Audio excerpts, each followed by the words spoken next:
কক্সবাজারেতে এরকম গরু আমি আমার জানা মতে দেখি নাই। আমি এই যে আমাদের নুর ইসলাম ভাইয়ের ডেয়ারি ফার্মে আমি এই সমিতিপাড়ায় প্রথম দেখলাম যে এত বড় একটা গরু। বিভিন্ন জায়গা থেকে এই গরুটা দেখার জন্য, এই কালা বাহাদুরকে দেখার জন্য অনেক লোকজন প্রতিদিন ভিড় করে এখানে। খুব সুন্দর একটি গরু। এই গরুটা দেখার জন্য প্রায় সময় অনেক লোক অনেক দূর থেকে আসে, দেখে দেখে সবাই চলে যায়। বাট গরুটা দেখতে আমাদের অনেক সুন্দর লাগে, আমরা সবাই দেখতে আসলাম। তো আশা করি আলহামদুলিল্লাহ প্রথম ভাই যে এত সুন্দর একটা গরু তুলেছে তার জন্য প্রথম ভাইয়ের জন্য আল্লাহর কাছে দোয়া করি, আর তার গরুর জন্য দোয়া করি। সবাই এই ফার্মের জন্য একটু নজর রাখবেন এবং গরুগুলো বিক্রি করবে, সবাই কেনার জন্য আগ্রহী হবেন। এই ঈদে জামা জুতো অ্যাক্সেসরিজের ডিসকাউন্ট।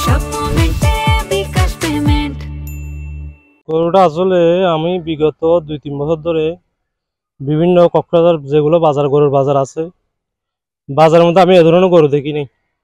মানে এরকম মোছা, এরকম লম্বা বড় গরু আমি কখনো দেখি নাই। কিন্তু আমাদের সমতিপাড়া 1 নম্বর ওয়ার্ড বিশাল একটা গরু আছে, ওইটা দেখার জন্য বিভিন্ন জায়গাতে লোকজন আসে। গরুটা কিন্তু দেখতে অনেক উঁচা লম্বা, অনেক বড়। আমি বলতেছি কি আসলে কয়েক বছর ধরে দেখতেছি, কিন্তু বাজারের মধ্যে কক্সবাজার পুরা বাজারের মধ্যে এরকম গরু আমি দেখিনি। ওটা 3.5 বছর যাবত আমার গাভীর গরুর বাচ্চা, আর বাচ্চার মতো করিয়ে আমি আদর যত্ন করিয়ে তুলছি। তুইলে 3.5 বছর মতো হয়েছে। ঘাস, ভুসি, হলদি, কেমিলার জাতীয় কোনো জিনিস এ গরুটারে দেওয়া যায় হলে। আর 32টা গরু আছে, সব গরু এরকম।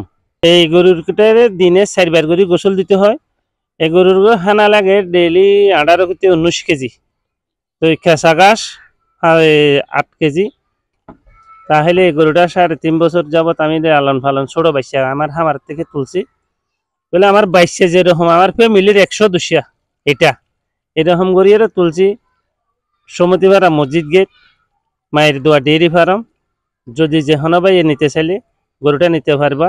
আমার 32টা বেশিবার গরু আছে। সবচেয়ে বড় গরু এটা, খালা মালিকটা 25-26 মন ওজনের গরু।